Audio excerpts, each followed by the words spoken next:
Here it is again. Hello, this is Bwana from Bwana.tv, and today I want to talk about a subject which has pretty much been the top of the news over the weekend, and it's been brewing and it's been growing over time, and it has to do with Apple, AT&T, and Google, all three. So Google, AT&T, and the other guy, Apple.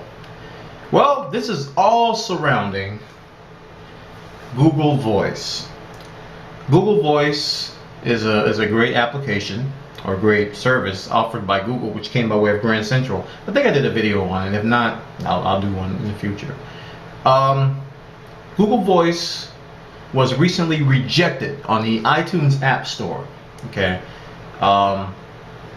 and all applications which were surrounding Google Voice were pulled from the App Store by Apple/AT&T. We'll get to that. So this was seen as a anti-competitive move slash something not kosher. Customers were unhappy. The companies were relatively silent. Google, AT&T, and Apple were relatively silent. So the FCC stepped in. The FCC sent letters to all three companies saying, "What's going on, man? Why are you doing this stuff?" So, in a nutshell, AT&T responded. I'm trying to give the background a little bit before I talk about it.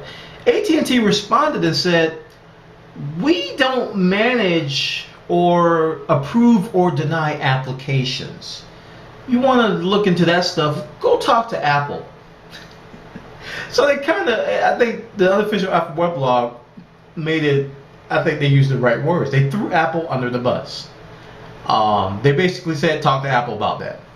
They didn't deny it. They didn't deny that they had anything to do with the removal of the app. They said that they're not in charge of the App Store and they don't have the power to do it.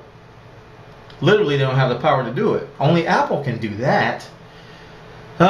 So it was a good choice of words. It was a denial, which was not really a denial.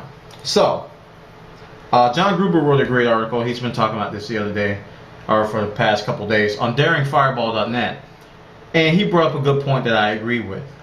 Just recently, AT&T came out and admitted that they were involved. They were heavily involved. They actually told Apple to not allow the Sling Player app to be on the App Store. This is Sling's app. They were involved with that. They were heavily involved. In fact, they said it went against their terms of service. Remember that whole fiasco? They were going back and forth with the terms of service. They would change the verbiage to say can't have any streaming TV apps, all because of Sling Player. Even though Sling Player was on other AT&T phones, when it comes to the iPhone, special rules. So AT&T was involved in that app. Oh, but when it comes to Google Voice, we're not involved with that app. No. You talk to Apple about that. Nobody really knows the truth outside of these three companies.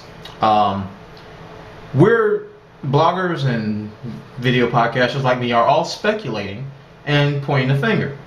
I honestly don't know who actually made the final decision, but I do know AT&T is not telling the full truth, and to me, not telling the full truth is a lie. So they're looking to deceive.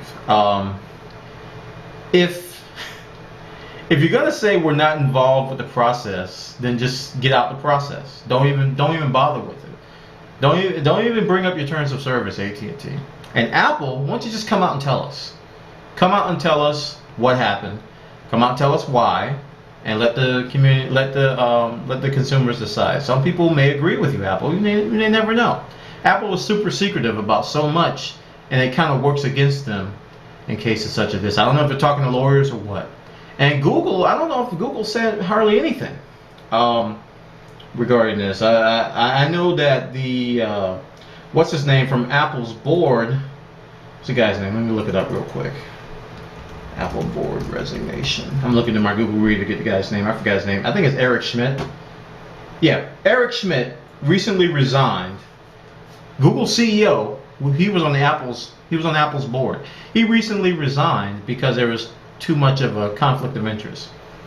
And the press release that Apple released basically said that we got tired of telling him to leave the room when we talked about areas that would conflict with Google, namely Android and Chrome OS.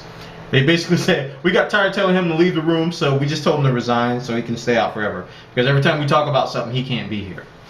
On top of this whole Google Voice thing, it presents a giant soap opera-ish atmosphere that we really don't know what's happening. I do know people need to come out and tell the truth.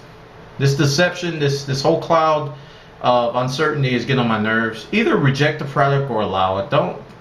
It's crazy. I don't know what's going to happen next. We're going to be watching it closely. But those are my thoughts. I mean, it's just ridiculous for AT&T to come out and say that. And I'm not going to give Apple a pass because they could very well be behind this. We don't know.